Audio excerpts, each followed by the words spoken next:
Go.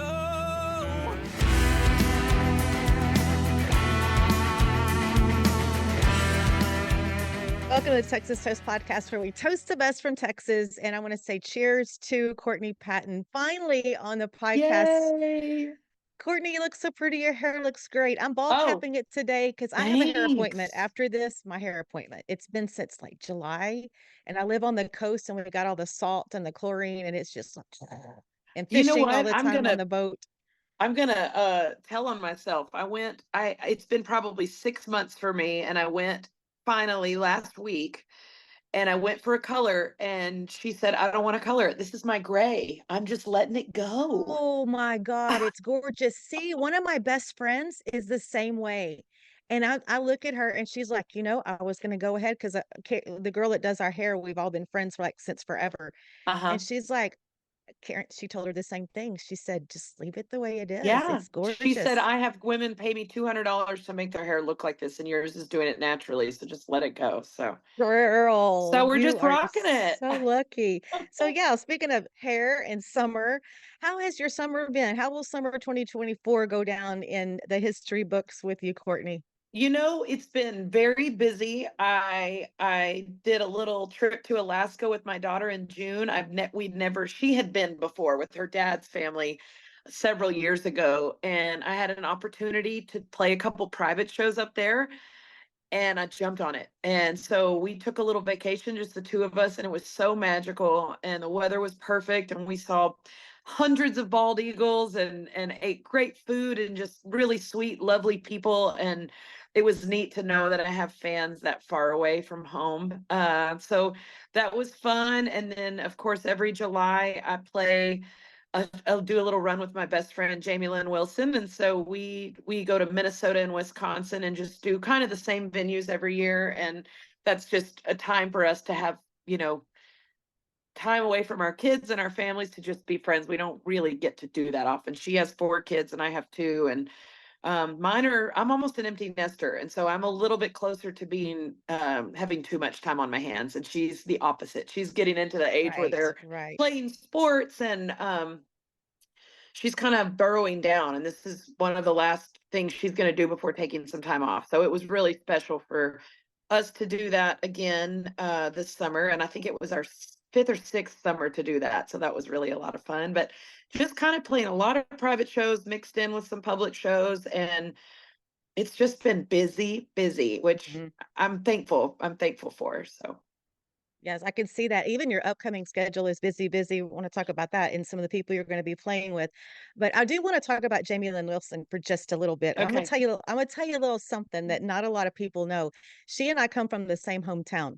Oh, you are a Sealy girl, huh? I'm a Sealy girl. And of course she went, and Nice. how I found out because I kept seeing her name and I noticed on social media, like one of my aunts would comment or somebody I knew, and I was like, what is the deal here? So then my cousin who lives in Colorado now, we were visiting on the phone a few years back after we started the podcast, and he goes, well, are you going to get Jamie Lynn Wilson on the podcast? And I said, oh my God, she's so amazing. And I said, how does she know everybody in Sealy that we know? He goes, we were in the same class. And yeah, so it's a small world, but yeah, it was a I great place love to that. grow up. I would love to visit with her because I'm trying to figure out like who her parents were, and I think I might know because we were small town back then. But anyway, but Mhm. you two are so cute together. And I just want to say, like, it Thank would you. be like sometimes I wish I could be like in the back seat hanging out with y'all because y'all just have Well, too her many mom and laughs. daddy are Johnny and Joni Griffin, and they're still there in the same home that she grew up in and on the same street. It's they're just salt of the earth people. So That's so cool. Okay, yeah. so let me see. I knew we were going to get off into stuff. All right, back to music and shows coming up. All right, I want to talk about your songwriting because, Okay. like, Courtney, when I listen to your music, it's like I just get in this different kind of world. Like, there's a lot of songwriters, there's a lot of singers out there, but there's something about your writing that just, for me personally, it just takes me into like another realm. And Okay. like, especially when you listen to something for the first time, you're just waiting around the corner for the turns and what's coming. But how long have you been songwriting and how did you just how are you so gifted with this songwriting and singing ability? So I always have loved music. I grew up. My mother was just a big reason why music was such a big part of my life. There was music playing, we had a radio in the kitchen and we listened to it in the morning when she was making breakfast for us. And then we had a record player in the living room. And some of my fondest memories are her embarrassingly dancing in the living room, but we were listening to Michael Jackson. I mean, I got Thriller. She said all I wanted for my third birthday was Thriller on vinyl. Wow. And so I got that and Boy George's The Culture Club record with Karma Yes. Chameleon on it. Yes.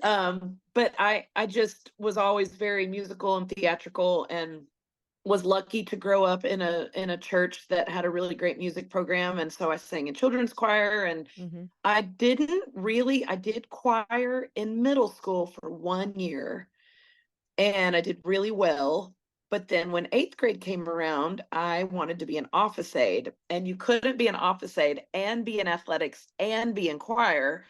So I quit choir so I could be an office aide because I had crushes on boys and I wanted to go to their rooms and like pick up attendance and, sign people out of class for doctor's appointments and go to the snack machine. And so I quit. I quit music and I just focused on sports and my social life. And I did that as I kept doing church stuff, and I was in like summer musicals, and our church had a really cool the high school band director went to my church as well, and they would rent out the rights to do like Andrew Lloyd Webber productions. And so we did like Godspell and Jesus Christ Superstar and Joseph and the Amazing Technicolor Dreamcoat. And so that was such a big part of me growing up, was doing these productions. And my dad ran Spotlight. It was like a whole family affair. It Yes. was so much fun. And then I went to college. I got a guitar my senior year in high school, or maybe of junior year. It might have been Christmas junior year. Again, because of a boy and because of church, they started doing praise and worship music, and I'm very old fashioned. I like sitting with a hymnal in my Hmm. hand, singing these old hymns, and I didn't want to do this praise and worship thing. I thought drums in church were not good. I thought all this, but I thought if I have to do it and I can use my voice, I want to do something with my hands, because I was so, for as outgoing as I am as a human being on stage, I was crippled with fear. And so my voice would close up when I was singing and I needed a distraction. So I learned to play guitar, taught myself how to play guitar, Nice. took it to college, and found out through my suite mate that there was an open mic night. And I'd been writing poetry and like slowly learning to put chords to it. So that's kind of how the songwriting started. And I started playing at open mic night when I was 18, and I just haven't really stopped since. I took a little hiatus when my kids were little, and we can dive into that if you want. I gave it up for a bit because I was made to feel guilty for that being, it was called a hobby, for my Right. first Right. first husband, and he just didn't get it. Music wasn't a big part of his life or from his family's life, and they didn't understand it. And I tried to squash it for a bit, and it really just made me the saddest I've ever been in my life. So when we got divorced, I mean, just this wellspring of like real grown up songwriting came out, and I had never really had that before. Prior to that, it was just writing songs about beer because I was trying to be Pat Green or Robert Earl Keen. I didn't understand that you had to live a little bit before you could write real songs. And so then Yes. that's when the shift into like being more of a songwriter, and less, not worrying about being a performer. I just wanted to say what was on my heart and put music behind it. And then I didn't get the courage to quit my day job until I turned 30. So I've been doing Hmm. it now, 12 and a half years full time. It's my only source of income. And that makes me really proud. It makes me really, really proud that I've somehow found a way to do that and carve out a little spot for myself. And, I love it. It's a lot of work. And I'm basically a one-man team. I have a booking agent that's wonderful, Josh. Hey, Josh. But I do everything myself, and it's overwhelming at times. And there are still days that I'm like, you know what, I'm gonna go back to college and get my master's. I'm not gonna do Right. this forever. But I'm pretty settled in and happy with where I'm at, and I don't I don't want for much. I'm just really grateful to be doing this for a living. It's Well, kind of that's a that's kind of beautiful my story. story in Yeah. a nutshell.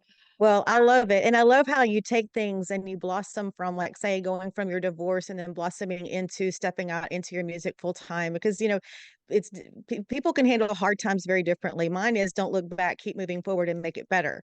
And Sure. so I love that story. And now I do want to talk a little bit, if you don't mind. We don't have to talk a lot about it, but it's so exciting because there's a new music experience coming for everyone. Yeah. Courtney, y'all has it's going to be a little while. I'm gonna let her say what she wants, but you've been working on a new album and you've got some great new material coming out. Thank you. I think it might be my favorite thing I've ever done because it's so different. And I grew up, like I said, my mom was such a huge part of, my dad listened to classic country, my mom listened to classic rock. She also liked classic country, but she was more into the, singer-songwriter like James Taylor. Carole King's Tapestry was a Mm, huge album in my family, and I have it, her original vinyl here at my house, and it's probably my desert island album, A, because she's a strong woman, B, she's an incredible songwriter. She had so many cuts. Um, she was a writer first, her and her husband, and they had these huge cuts with like really great soul acts. Aretha Franklin's "You Make Me Feel Like a Natural Woman." Carole King wrote that, and so I after the pandemic, I kind of dabbled through our Jason Edie and I started a thing with our friends called Sequestered Songwriters where we did live streams every Monday night during the pandemic for like 18 months. yes. And it was so like heartwarming for me to just see my friends every week, to learn these songs and tribute these artists that we all grew up listening to, dive deep into their catalogs. And it made me realize like there's so much more than country music inside of me. And I love country music, but I also love the singer-songwriter thing. And I've kind of stopped telling when people ask me, what kind of music do you play? I just say, I'm a singer-songwriter, because Yes. then I don't have to be pigeonholed by a certain sound. And I was really intentionally writing to make more of a soul record, kind of my tapestry. And I got it. I think I got it.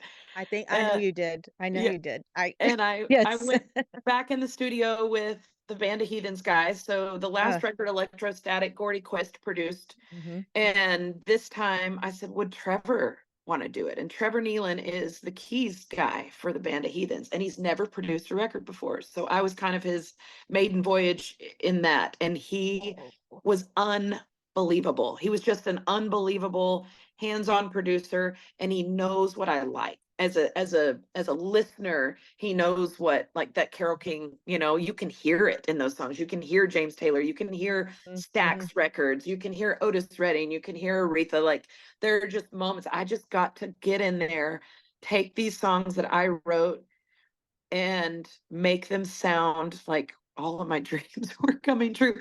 To have horns on a record, I have Yes, trumpet and yes. saxophone. I have wanted to do that. Merle Haggard had saxophone on his records. And so even when I was doing the more traditional country stuff, I wanted that so badly, and I could never afford it, or I didn't know who to ask. And the stars just aligned, and he's like, we can do it. I know the perfect guys. And they like to make a record by going in, and it's like we're playing a show. Like, it's not scripted. Nobody's got music in front of them. I sit in the kitchen, I sing the song, they make a few notes. We go in and we play it like we're playing a live show. And so when you're listening to that record, we're doing that together as like a musical unit. And that's Mhm. just, I don't know, that it's an experience that I hope every musician that makes a record gets to make at some point in their life, because you just let go, and you hire the right professional people that know what they're doing, and they know what you want, and they help you find that sound. And it was just the most magical week I've ever had. I can choke up with tears just talking about it. And I got the masters, so you're one of the first people to hear it. And I just got the Mm. masters like 2 weeks ago, and I'm just so excited. So probably January is when Okay. we're going to release it. And I'm booked on Steamboat's Music Fest. I play it every year, and Yes, you do. we're Mhm. gonna do a special show there in the Grand Ballroom at the Sheridan, and then we are going at the Steamboat Grand. I guess the Sheridan's next door, and then we're going to do a big release show, and the Band of Heathens are going to be my band at Mile Zero Fest in Key West at the end of January. So January is kind of going to be the big reveal. I'll start putting out singles probably in the next month or so, but I am just I don't know. I've quit making music to care what people think, and I Mhm. started making music for myself. And it seems like when I do that, it resonates with people more. You know, I'm not trying to check a box. I'm not trying to fit in a bubble. I'm not trying to gain new listeners. I'm just making music to make music that makes me happy. And this record, I'm so proud. I'm proud of the writing. I'm proud of the production. I just can't wait. I can't wait. Have you ever wondered how artists like Treaty Oak Revival, Red Clay Strays, and Aaron Watson maintain the high quality and high demand for their merchandise? CH Lone Star Promo is the answer. Created in Texas to serve Texas artists, and they're currently offering 15% off on all merch orders from musicians. Visit chlonestarpromo.com to get started and tell them Texas Toast sent you. I was reading the other day that it takes at least $1 million to break an artist. That's a ton of change, and it can feel overwhelming. But with social media leveling the playing field, you just need an effective strategy to release your music. Check out Release Rocket to ensure your single does not die after release day. You've already put time, effort, and tons of money into writing and recording your album. Let the guys at Release Rocket keep your new release alive. Can't wait for everyone to hear it. It's like Yeah. I was so touched, and there was a couple of songs that stood out that really touched me. And as we progress and the new album comes out, I know we'll definitely be talking about it on the Oh, podcast. you're welcome to tease it now. I don't mind at all. So I really enjoyed Let It Rise. okay. I wrote that with Brent Cobb.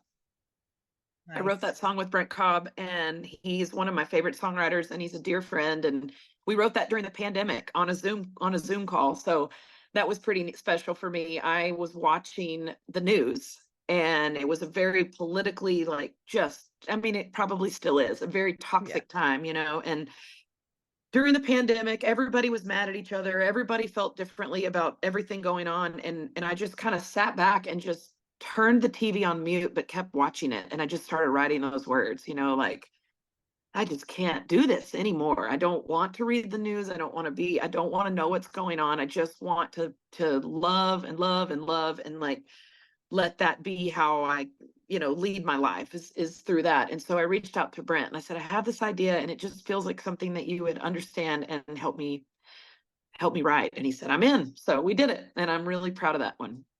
It's a great win, and I know, there's probably a lot of stories behind everything, but as the album comes out, and then maybe once you get finished up with your big January, then we can have another visit on the Sure. podcast about that, 'cause Sure. I can't wait to dig in. Once Okay. everything's out and everybody's, you know, gotten into it, then we can sit Sure. down and talk about it, 'cause it was kind of funny because we had, like, a thunderstorm rolling in, so it was really cloudy. I had, like, candle lit, and I was, like, listening, and I was just like, "What the heck? Oh my god."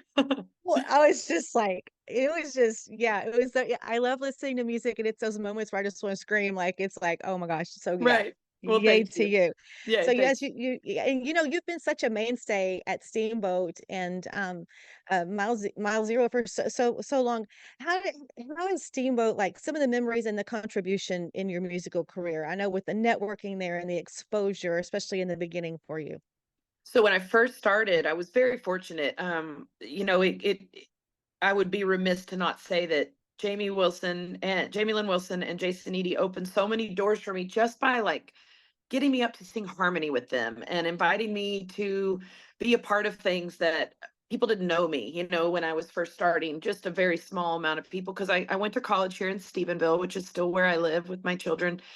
And I mostly played here and in Fort Worth. I never, because Fort Worth is my home base, what I would consider when people ask where I'm from. You know, I was born in Fort Worth and raised in Weatherford. So this whole area has just kind of been my spot forever. And I started cutting my teeth here in town and in Fort Worth in the stockyards when I was 18 and 19 years old. And that opened a few doors for me, but I never had the guts to just full out go and do it. And I was a young mom and I loved being at home with my kids. I still do. I still very much set my schedule to where I don't miss things with my children. It's just that's my number one priority and it always has been. And so this opportunity came where I was just dating. Jason and I had just started dating, and we'd been dating for, I guess, you know, 6 or 7 months. And he said, would you come and be a part of my band at Steamboat at Music Fest?" And so I did. And I started doing that. And Jamie would have me up to sing with her because I've been friends with both of them since 2007. Like we've been friends. They're two of my oldest friends in the business. before we ever started dating. You know, we've been friends for years before that.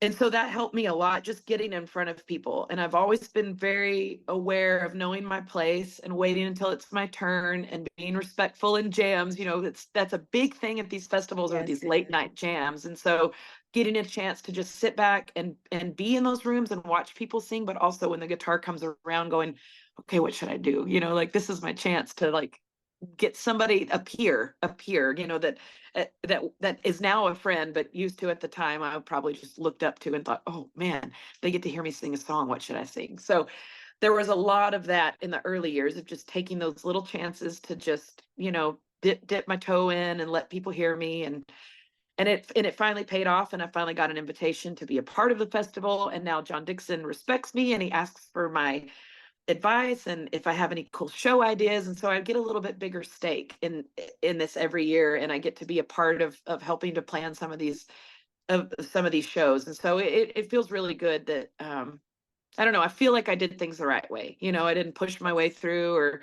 or I just let things happen as they're supposed to happen. So Steamboat has been really big for me for that. Some of my favorite memories ever. I got a call one night. We were staying way off, like at a condo that was a decent walk in the snow, you know, uphill both ways, I felt like. And we had left for the night.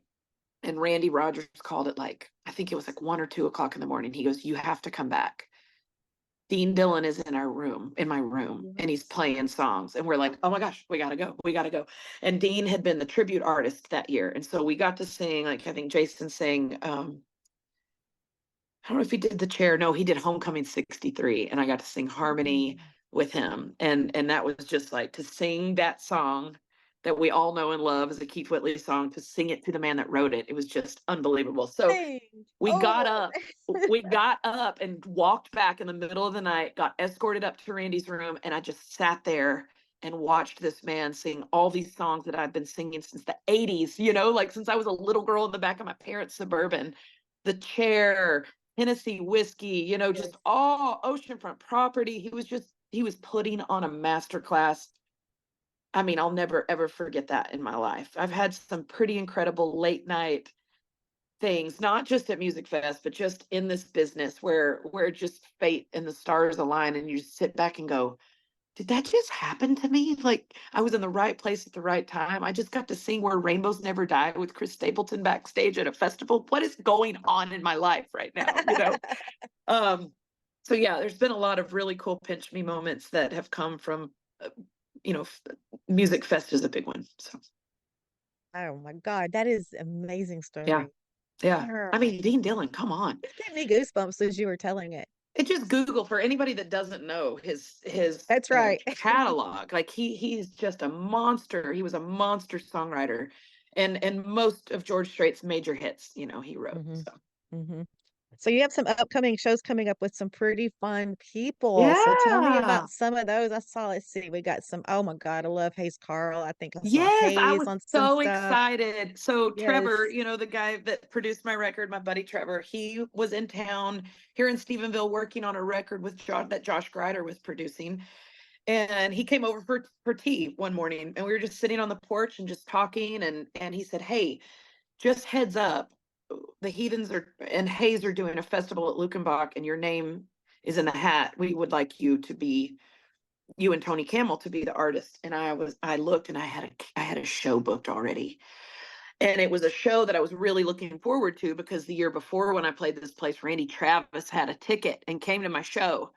And I got to meet Randy Travis, and I got to sing for him until like 2 o'clock in the morning. I just sat at a table with him and Hey, Mary, and just, look at you. Look at you. Oh my but gosh. again, the things just happen. Like, nothing's planned. I just show up, and this magic just happens. Love And it.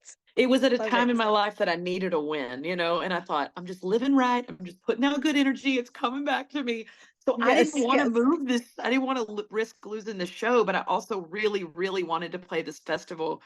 And so the people at Prairie House in Aubrey were so gracious. They let me move my show up a week. So I still get to have my Prairie House show. I still get to go play the festival. Everybody's Somebody with Hayes Carl and the Band of Heathens. So that will Mm-hmm. be great. That's on October 5th in Lukenbach.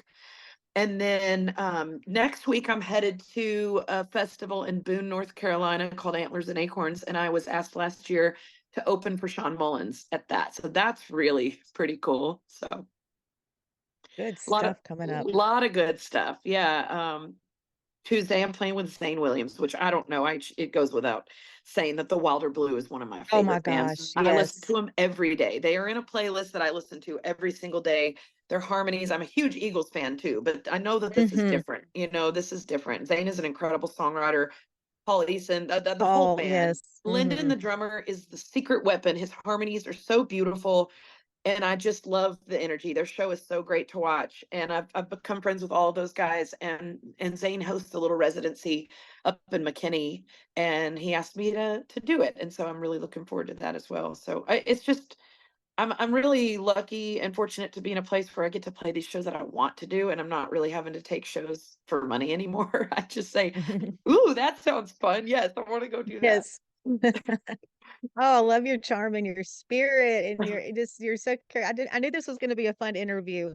And if by any chance you have any downtime, how do you spend it? Like, what do you do? But it looks like to me you work a lot of fun into your business. But just like the other side of Courtney, like you got to wash a day off. Is it washing clothes, cleaning house, or do you just kind It's of a lot. It split is up a lot of that. chores? I Yes. have I have a 17, almost 18-year-old daughter of a 19-year-old son. So they keep me busy still. My daughter is just started her senior year.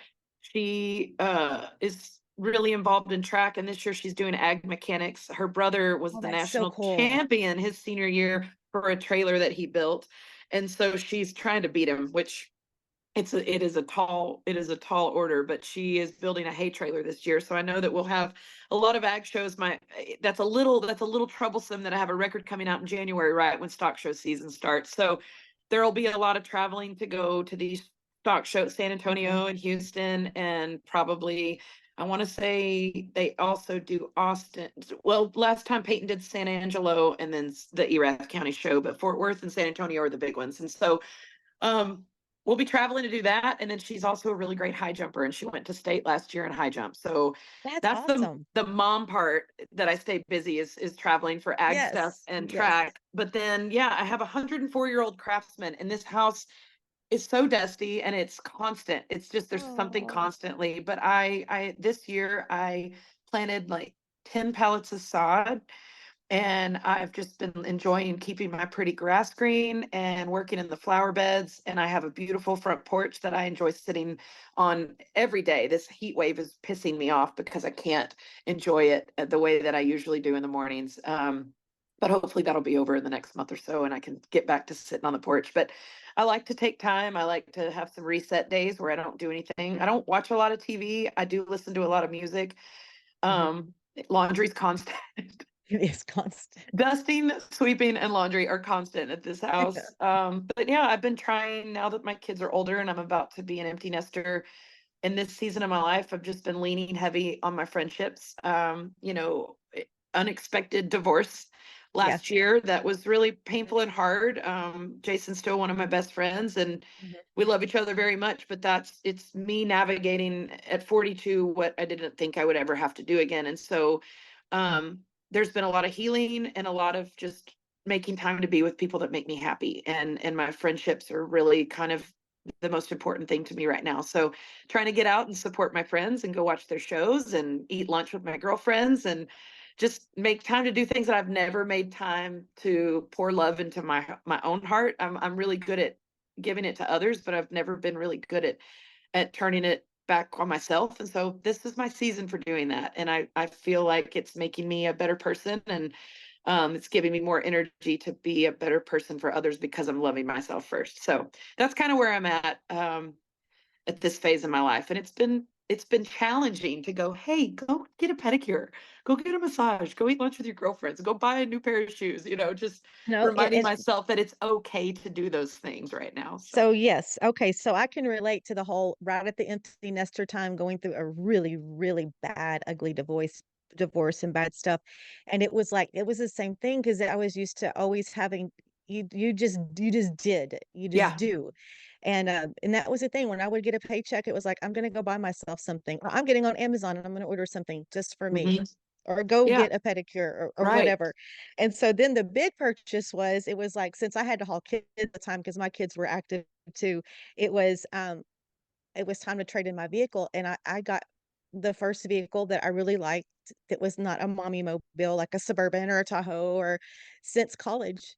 And it was like, oh my gosh, this is Yeah, so cool. Like I'm like cruising like in sports mode here. right. Not I gotta get a sports car, but anyway. But Yeah, yeah, that was kind of like, that was a moment to where it was like there was just some freedom and some wings. And sure. it's just nice having that peace when you go to bed at night.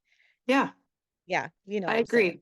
I And agree. that front porch sitting, that heals It's everything. Yes. huge. Yeah, it's my happy place. That and just going for a long walk. That's another thing the heat wave has taken from me. Me too. I don't like Mhm. treadmill. I don't want to hear my feet pounding on some machine. I Mm-mm. want to be on the street, walking through the neighborhoods, listening to the birds, looking at the trees, and listening to music.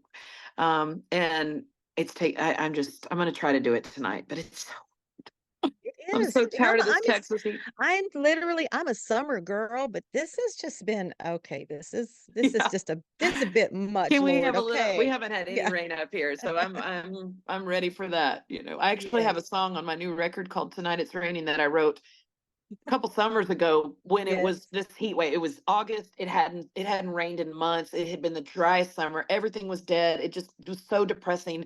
And that rainstorm came in and it dropped like 30 degrees. And I went outside and I wrote that song on that porch. Just the happiest I could have ever been. Like, no, really, it's raining. I wish you could see it. Like, Yes. we've been Yes. talking about it all summer, but it's really right now it's raining. So, Oh gosh, Courtney, you're such a joy, such a jewel. I can't wait to see you in person and hang out one of these days oh, at some place yes, at some point. And thanks so much for coming on the podcast. absolutely. I know we're gonna have the big album talk coming up, and then we'll catch up also on how your daughter did with her AgMac Oh, project. thank This you. I know. I'm is really one of excited the for it. best things. My son did AgMac, and I have some friends and their kids are doing, and it's just, I mean, So they build you. good.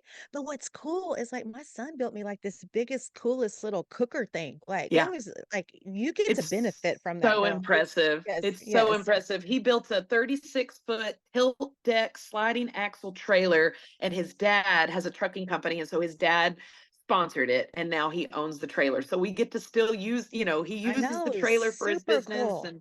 and it's really beautiful. And I don't think any of us, we knew it would be good, but I don't think any of us expected him to be like number one. I was in Costa Rica last October, and the national FFA convention was in Indianapolis. And I flew from Costa Rica. I think I had to be at the airport at 4 a.m. And I flew direct. I had a layover in Miami, and nothing could go wrong. I had 30 minutes to check in my hotel, freshen up, and walk down to the convention center, and I made it. And I met Peyton's dad and stepmom and grandparents and my daughter and their little brother there. And we all sat together going, well, we know he's in the top four because only the top four go, but we Wow. we just had no idea. And when they called his name, we're like, wait a minute, he won. So I was really glad that flight worked out and there were no delays. And because after lately traveling by air is very unpredictable. So anyway, Oh, the stars aligned yeah. once again for me to be able to be there. So They anyway. sure did, and they really aligned for that Miami airport. I go in and out of there Oh, 2 or 3 you are times. not Oh, it's kidding. the worst. It It's the is. worst. It's And not oh my great. god. Oh my It's gosh. And it's like they constantly move you from gate to gate, and then you got to get on the tram, go all the way across, and yeah, then me and Ron always get separated because I'm always a courtesy. I'm the one let everybody go in front of me, and then all of a right. sudden he's on, the door closes, and I'm like, see ya. Uh-huh. But I'll just stand there and make friends with other people. And then by the time we get to where we're supposed to go, we just all know each other. So, That's right. yeah. That is right. Yeah. Oh my gosh, Courtney. Okay. We're looking forward to the album coming up, your upcoming shows. Just thank you. Thank you. This has been so much Well, fun. thank Thank you. you. I can't believe it's already over. I know I can't either. But yeah, Courtney Patton, everyone, get ready for the new album coming January-ish. Thank you, Courtney. Thank you.